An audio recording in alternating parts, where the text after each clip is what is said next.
Ami stood in front of the exhibit room, her gaze fixed on the gleaming trophy as if it were the eternal halo of her life. I am Ami, 17 years old, living a life paved with glory on a boulevard of triumphs. My mother is Adele. Yes, the Adele, the most renowned musical artist in America.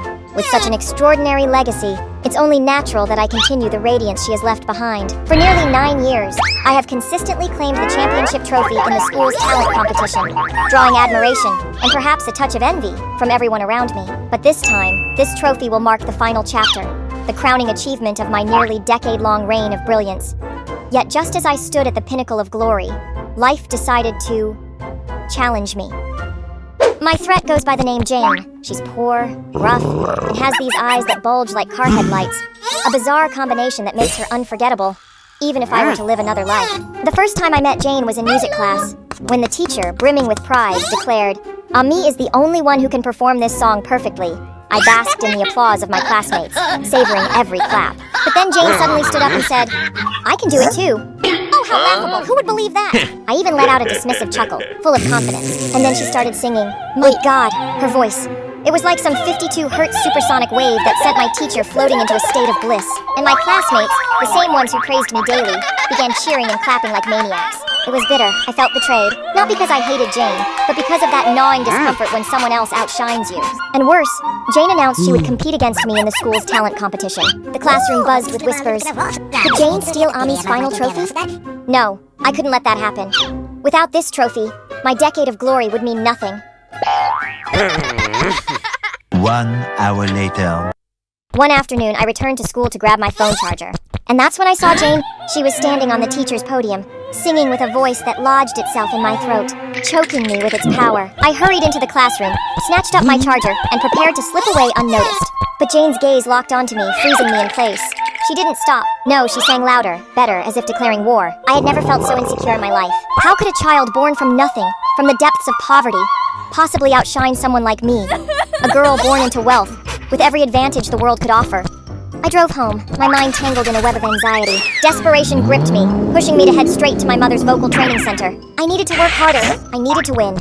But as I stepped into the room, my feet faltered, and I instinctively took a step back. There she was, Jane. She was sobbing, clutching my mother tightly, a folder of documents in her hand. My heart pounded wildly in my chest as panic surged through me. Unable to hold back, I stepped into the room, my movements stiff and uncertain. My mother cheerfully introduced Jane with a tone brimming with pride. You know, she's my new star student. Then she added that she would teach Jane for free because of her difficult circumstances. At that moment, my entire world felt like it was flipping upside down. How absurd! Poor people always complain that life favors the rich. I pulled my mother aside, unable to mask the irritation in my voice. I don't like Jane, Mom. She might steal my championship trophy. But my mother, with a look of profound disappointment, replied coldly, "You're selfish and petty. I'm ashamed to have a child like you." And then she delivered the final blow. "You will have to teach yourself and compete fairly against Jane." Her words stung like a slap across my face. Yes, if I lost now, those 9 trophies I had earned would mean nothing. Clinging to past glory would only destroy who I was in the present. I began to understand, and from that day forward, I diligently practiced singing every afternoon after school. I resolved to win. Not out of spite or jealousy, but through my own strength and talent. One day after school, I met a mute janitor named Taylor. She was a kind-hearted woman who often watched me sing with an enthusiastic gaze, her eyes filled with admiration. She would gesture her silent praise, as if my voice was a masterpiece only she could truly appreciate. Occasionally, I'd greet her warmly and offer her small gifts. After all, she was my only audience, my quiet supporter in this turbulent present. 2 hours later. Jane performed before me, and I had to admit, she was outstanding. The entire auditorium erupted in applause and cheers, a thunderous celebration of her talent. I too congratulated Jane. She was, without a doubt, a worthy opponent. But just before stepping onto the stage, I ran into Taylor. She handed me a glass of orange juice, her silent gesture of encouragement. I drank it eagerly, savoring the sweetness. But almost immediately, my throat began to burn, and my voice was choked off. Panic engulfed me as I spiraled into chaos, screaming in desperation before collapsing into unconsciousness. When I regained consciousness, I learned the shocking truth. Taylor was Jane's mother. Everyone around me murmured that they had conspired to harm me. Right below the stage stood a crowd of reporters. It turned out this was a press conference. The reporters began to harshly criticize Jane, their voices rising in indignation. At that moment, Jane entered the room, holding the trophy high above her head. "This trophy rightfully belongs to me," she declared confidently. Then with a sharp glare, she added, Ami is nothing but a shameless liar. and it all began one fateful afternoon as I stood outside Ms. Adele's vocal class, trying to sneak a peek inside. That classroom felt like an entirely different world, a realm where melodies soared, so beautiful they made me forget reality for a moment. But then, the illusion shattered as my mother, Mrs. Taylor, appeared, pushing her signature cleaning cart. Ah, my mother is mute, but she didn't need words. Her stern gaze and wildly waving hands were enough to yell, Jane, get back here right now! I pretended not to see her. Well, not really. I just wanted a few more seconds to admire that world I never dared to step into. But my mother wasn't one to be fooled. She came closer, parked her cart right beside me, and shot me a glare sharp enough to cut glass. At that very moment, the classroom door swung open. Adele stepped out. Yes, the Adele, the woman I worshipped, the greatest idol of my life. She was stunningly perfect, from her regal stride to her haughty gaze. My heart nearly leapt out of my chest, and without realizing it, my hand instinctively pulled a small notebook from my bag. I stepped forward, trembling with anticipation, and handed the notebook to her, stammering a request for her autograph. But then, Adele glanced at me, just once. She picked up the notebook, held it for a moment, and let it fall to the ground as though I were nothing. No words, no smile. Before I could fully process the humiliation, her gaze shifted to my mother. My mother stood there, frozen. Then, out of nowhere, she shoved her cleaning cart aside, stormed forward, and pushed Adele to the ground. Yes, my mother, the silent, kind, and endlessly enduring woman, had just shoved my lifelong idol. The air seemed to freeze. I didn't know whether to laugh or cry. Adele lay on the floor, her face a mixture of shock and indignation, while my mother turned on her heel and walked away, as if nothing had happened.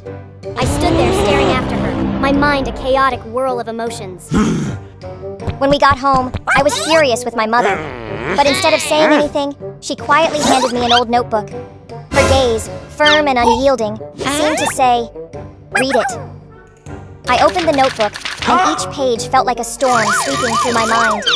My mother, this silent, humble woman, had once been a talented singer, a star in her own right. Taylor was a kind-hearted and gentle girl, while Adele was the daughter of a powerful senator. Both of them competed against each other in the National Music Artists Championship finals. Adele overheard her parents discussing that if she couldn't win the championship, they would transfer all the entertainment company shares to her younger brother. Taylor was also present and heard the conversation, but she paid no attention and simply walked to the dressing room to practice her singing. Terrified, Adele rushed into the dressing room and saw Taylor confidently standing before the mirror, singing with a powerful voice.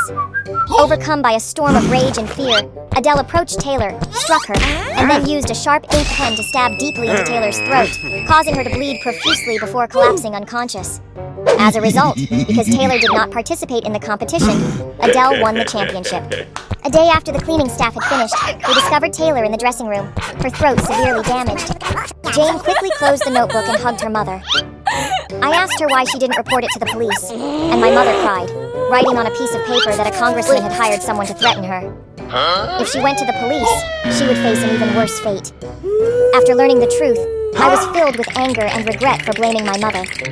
Therefore, I made a firm decision to earn a scholarship and transfer to the same class as Amy. I wanted to defeat her once and for all. I wanted to take back the trophy that Adele had stolen from my mother. In the first few days after transferring to the class, Ami knew that my singing voice threatened her. One time, when I stayed after class to sing, she and a group of her friends bullied and assaulted me. They threw cooking oil and batter into my face in the bathroom and forced me to transfer schools. Although it was difficult, I didn't give up. And then Adele finally made her move. She hired a group of thugs to force me into a car and take me to a music center. At first, she offered me $2 million to study abroad with the condition that I would change schools and not participate in the competition. When the deal failed, Adele began to threaten me. She said that she wouldn't let me touch the trophy, and that more than half of the judges were her subordinates and colleagues. I wouldn't have any chance at all. I just scoffed and told her that Ami was exactly like her mother, both cowardly and inferior. She slapped me across the face, and just then, my mother arrived. She pushed Adele down and took me home. Yes, my mother worked as a janitor at the school, but she had only been there for a week, having met Amy a few times, but never spoken to her. Before the performance, Amy ran up to my mother and asked her to go to the vending machine and buy a bottle of orange juice because she was feeling dizzy. My mother, being honest and kind, went and got her the bottle of orange juice.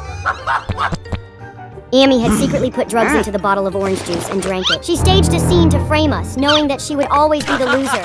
She cleverly orchestrated this drama to make my mother and me despised by everyone.